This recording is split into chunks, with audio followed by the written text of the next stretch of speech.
한문쌤 환문이가 설명하는 한문. 안녕하세요.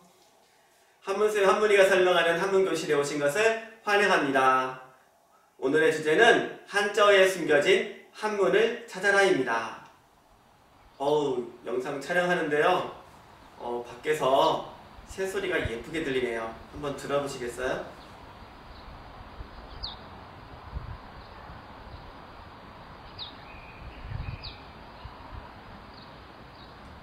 진짜 예쁩니다. 무슨 새인지 좀 궁금합니다. 자, 오늘은 학습 목표 전에 먼저 영상을 보도록 하겠습니다. 여보세요? 나야 경철이. 영수야 너 지금 뭐하니? 나 독서 중이야. 그래, 독서한다고. 독서는 독은 읽을 독, 서는 책 서, 그러면 읽는다 책. 한문은 서술어 다음에 궁금한 것이 나오니 거꾸로 해석해보면 책을 읽는다. 영수야 너 지금 책을 읽고 있구나. 예, 영상 잘 보셨지요? 지금 경철이와 영수가 나오지요? 참고로 경철이와 영수는 제 친한 친구고요. 사파는 제 딸이 그렸습니다. 경철이처럼 우리는 독서라는 개념을 그렇게 복잡하게 하고 있을까요? 아니죠. 우리는 독서를 자연스럽게 우리말로 인식하고 있습니다.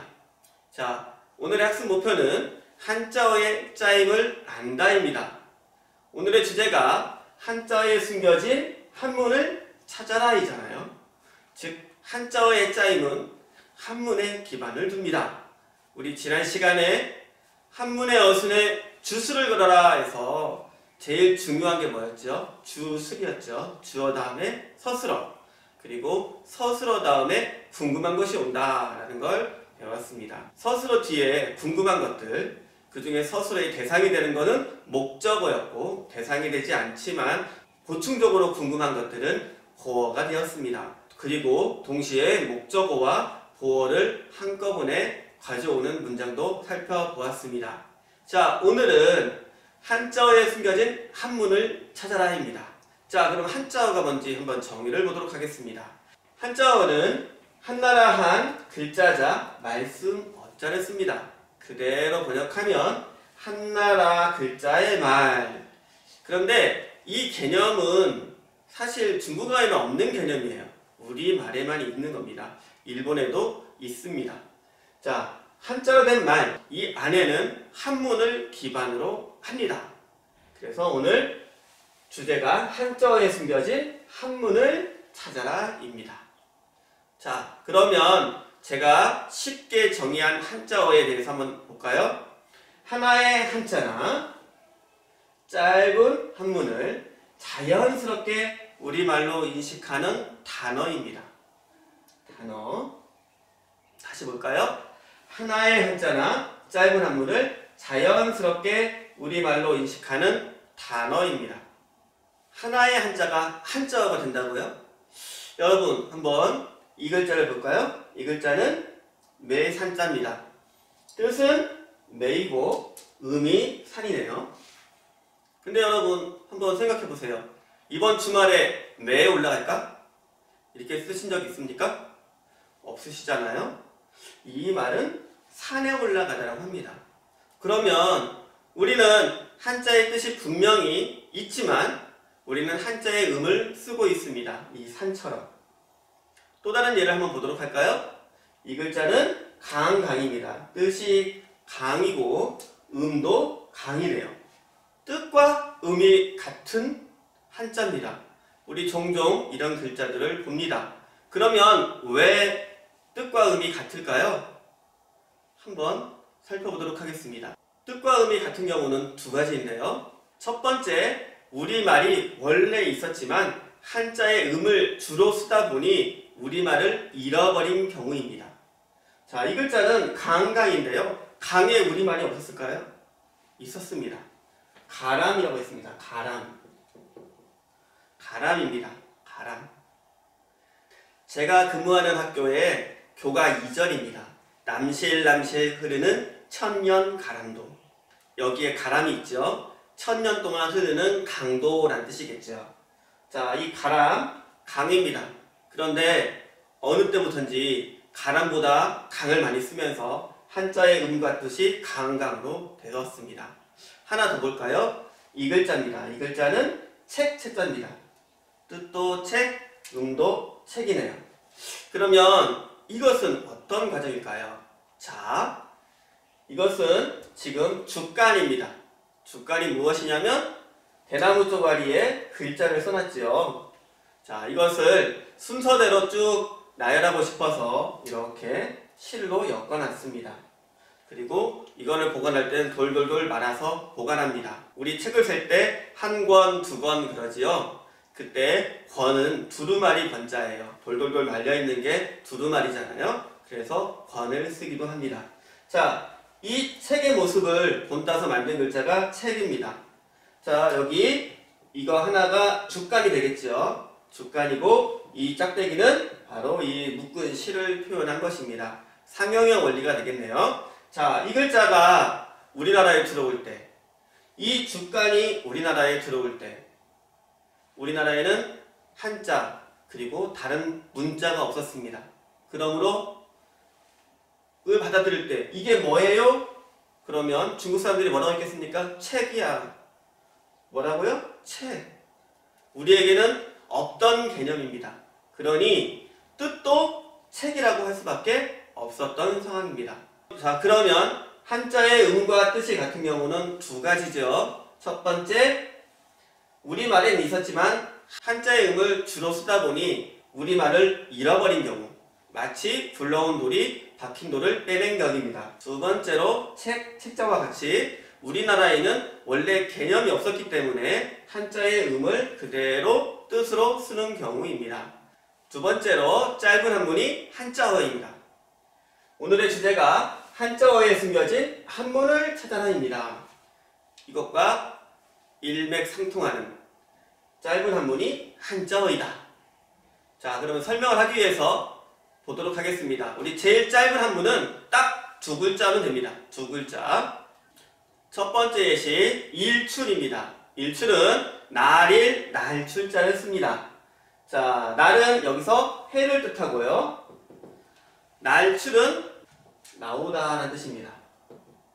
그러면 해가 나오다, 땅 밑에서 해가 나오다, 즉 해가 뜨다라는 뜻이 되겠죠. 자, 그러면 해가 하니까 주어가 되겠고, 그 다음에 나오다니까 주어의 행동, 동작이니까 서술어가 되겠네요. 서술어.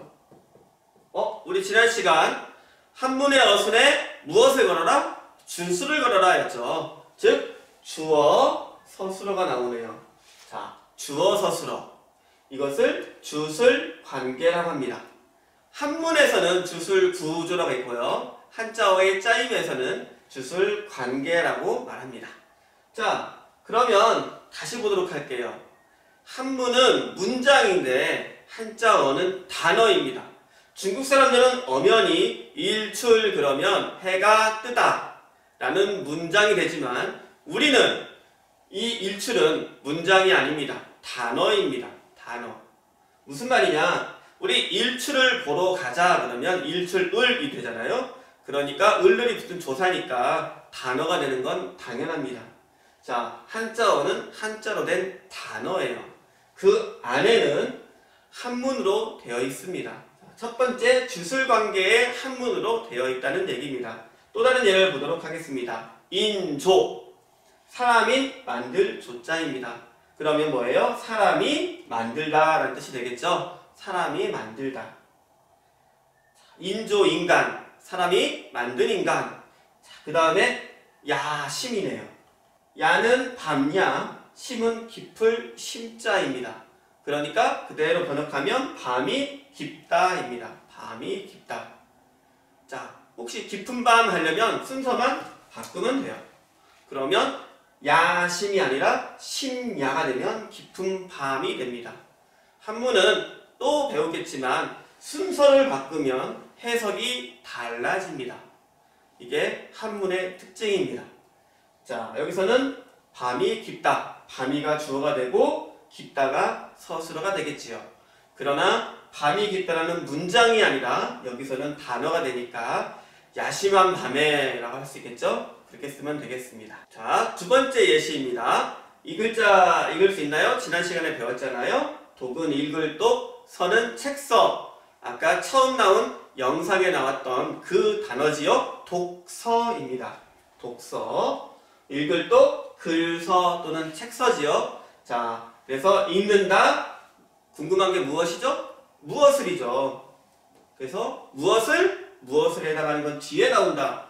그래서 글을 읽는다 또는 책을 읽는다. 우리 뭐였죠? 주술구조 기억나죠? 주술구조. 그 다음에 궁금한 거. 첫 번째 무엇을에 해당하는 건 무엇이다? 목적어다. 목적어다. 그리고 앞에 있는 건 서술어가 되겠죠? 서술어. 그래서 이걸 해보면 술목이 되죠. 그래서 서술어 목적어가 오는 건 술목 관계이다 라고 할 수 있겠습니다.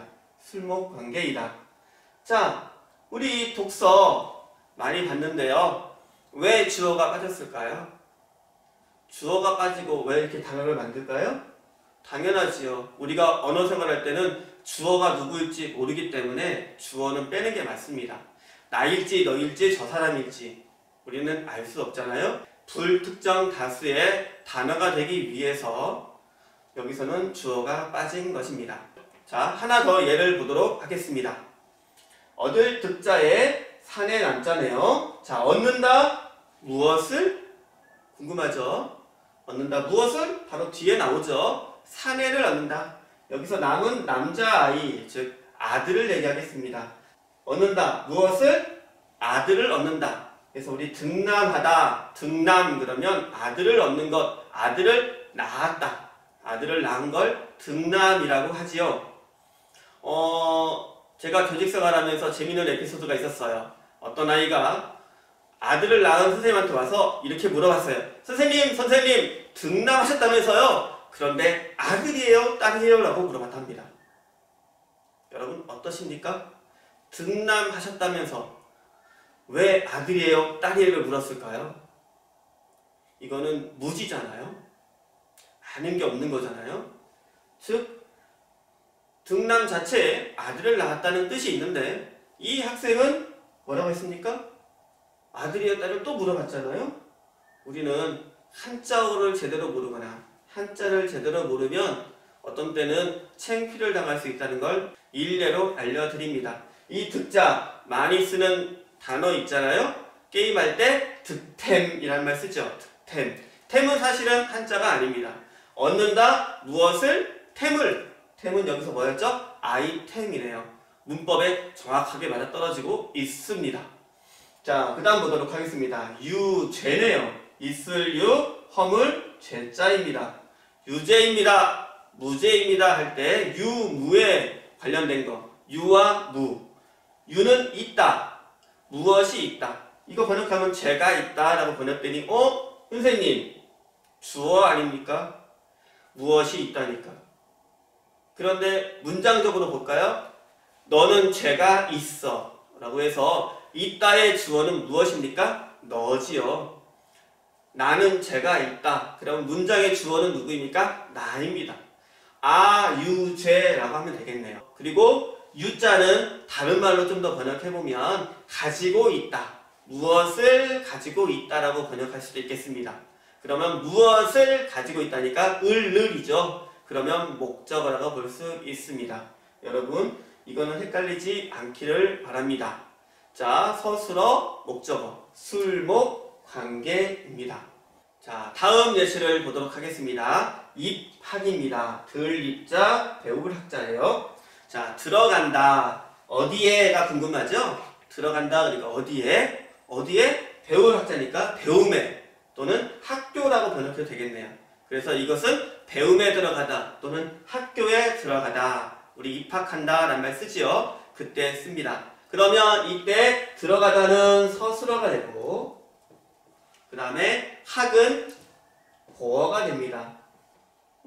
들어가다에 대상을 취하는 건 없으니까 목적어가 없는 서술어죠. 그러니까 이거는 보어가 됩니다. 자, 그래서 이것은 서술어 보어 술보 관계가 되겠습니다. 또 다른 술보 관계 예를 보도록 할게요. 자, 등산입니다. 등은 오를 등, 산은 매산입니다. 오른다. 우리 궁금한 게 어디에죠? 가끔 어디를 이라고 하는데 그건 잘못된 표현입니다. 어디에가 맞습니다. 자, 오른다 어디에? 산에 오른다. 산에 오른다. 산에 오른다. 즉 오른다가 서술어가 되고 산이 보어가 되겠지요. 그 다음 다정입니다. 다는 마늘 따, 정은 뜻정자. 우리 뜻정자는 지난번에 기억나지요? 초코파이 정자. 자, 다는 마늘 따자입니다. 자, 많다. 무엇이 많다? 정이 많다입니다. 정이 많다. 자, 그러면 많다, 정이 많다? 선생님, 정의가 은는 이가로 끝나니까 또 주어 아닌가요? 이것도 문장으로 볼까요? 나는 정이 많다. 그러면 주어가 나입니까? 정입니까? 당연히 나가 되겠지요. 그래서 이 글자도 보어가 됩니다. 자, 여기서 많다, 적다, 쉽다, 어렵다 이런 단어들은 독특하게도 뒤에 나옵니다. 자, 다른 예를 보면 소년이 있어요. 적을 소자에 해년자는 나이가 돼서 나이가 적다. 소년은 나이가 적은 사람을 얘기하지요. 그 다음에 난해하다, 어려울 난자에 풀해, 풀기가 어렵다 이런 단어도 있습니다. 자, 서술어 다음에 보어가 오는 관계는 술보 관계가 되겠습니다. 자, 네 번째 한문을 찾아보도록 하겠습니다. 이 글자는 미인입니다. 아름다울 미자에 사람 인자입니다. 아름다운 사람이란 뜻이 되겠죠. 이것은 우리말과 어순이 같네요. 아름다운 사람, 아름다운 사람. 아름답다가 사람 인자를 꾸며주고 있지요. 자, 앞에서 꾸며줍니다. 이런 걸 무엇이라 하냐면 수식 관계라고 합니다. 수식이라는 말은 꾸며준다는 뜻이에요. 좀 더 들어가면 꾸미는 말을 수식어라고 하고 꾸밈을 받는 말을 피수식어라고 합니다. 또 다른 예를 보도록 하겠습니다. 천국입니다. 하늘천 나라국자네요. 하늘천 나라국 천국입니다. 천국. 천국의 뜻은 무엇입니까? 하늘나라. 정확히 말하면 하늘의 나라. 하늘에 있는 나라 이런 뜻이겠죠? 그래서 하늘의 나라. 그래서 나라는 나라인데 어떤 나라? 하늘에 있는 나라라는 것을 얘기합니다. 그래서 나라국자를 하늘이 꾸며주고 있습니다. 자, 세 번째로 자습입니다. 자습. 스스로 자자에 익힐 습자입니다. 자습. 여러분 지금 코로나로 인해서 집에서 자습 잘하고 있지요. 온라인 수업 잘하고 있는 거지요. 그게 자습입니다. 자, 자습을 잘하는 친구가 앞으로 어떠한 일을 하든 성공할 수 있는 확률이 높아집니다. 자, 스스로 자자 익힐 습자 무슨 뜻입니까? 익히긴 익히는 거예요. 익히긴 익히는 겁니다. 어떻게 익히는 거예요? 스스로 익히는 거죠. 스스로 익히는 것. 여기 핵심은 익히다니까. 익히다를 꾸며주고 있습니다. 스스로가. 그래서 스스로 익힌다. 이러한 것을 수식 관계라고 합니다. 자, 다섯 번째를 보도록 하겠습니다. 자, 이 글자는 풀, 초자, 나무, 목자입니다. 자, 이것은 풀나무, 풀이 나는 나무? 이런 뜻이 아니고 풀과 나무입니다. 풀과 나무. 같은 급을 가진 것끼리 나란히 놓은 거예요. 나란히 나란히. 이런 걸 병렬이라고 합니다. 아우를 병자, 줄열자. 이렇게 똑같이 세워놓는 걸 병렬이라고 합니다. 아우를 병자는 설립자 두 개를 쓰는데요. 설립자 두 개. 이것은 두 사람이 나란히 서 있는 모습입니다. 그래서 나란히 병, 아우를 병자입니다. 또 다른 예를 보도록 하겠습니다. 연습입니다. 연습. 익힐련, 익힐 습자이네요. 똑같이 뜻이 같은 것이 옵니다. 익히고 익힌다 라고 번역하지 마시고 그냥 익히는 것, 이것이 연습이죠. 우리 연습하다 많이 합니다. 지금 우리 끝나고 학습지로 연습 부지런히 잘 해주시길 바랍니다. 자, 그 다음에 장단입니다. 길 장자, 짧을 단자입니다. 길고 짧음이에요. 또는 장점과 단점도 됩니다. 긴 것과 짧은 것, 잘하는 것과 못하는 것, 이것은 서로 반대의 개념을 가지고 있네요. 자, 이런 것처럼 서로 대등한 것끼리, 같은 것끼리, 또는 다른 것끼리 아울러 뭉쳐놓은 것, 똑같이 줄 세워 놓는 것, 이것을 병렬 관계라고 합니다. 자, 지금까지 한자어에 숨겨진 한문을 찾아라 5가지를 배웠습니다. 이 5가지를 한자어의 짜임이라고 할 수 있습니다. 자, 첫 번째로 주술 관계였죠. 주어, 서술어 관계를 얘기하는 겁니다. 자, 예를 보시면 일출이었죠. 해가 뜨다. 뭐가 뭐하다. 그러니 해가는 주어, 출은 나가다 뜨다. 서술어가 되겠지요. 인조, 사람이 만들죠. 사람이 만든다. 주어 서술어. 야심, 밤야 깊을심, 밤이 깊다. 주어 서술어이죠. 자, 이런 관계를 무슨 관계? 주술 관계라고 합니다. 두 번째, 술목 관계입니다. 서술어와 목적어의 관계를 얘기합니다. 자, 예시를 보면 첫 번째, 독서, 읽을 독, 책서, 읽는다. 궁금한 것 뒤에 있다고 그랬죠? 무엇을? 책을. 그래서 우리말로 번역할 때는 거꾸로 해석하면 되겠죠? 책을 읽는다. 두 번째, 얻을 듯 사내남. 얻는다. 무엇을? 사내 아이를 얻는다.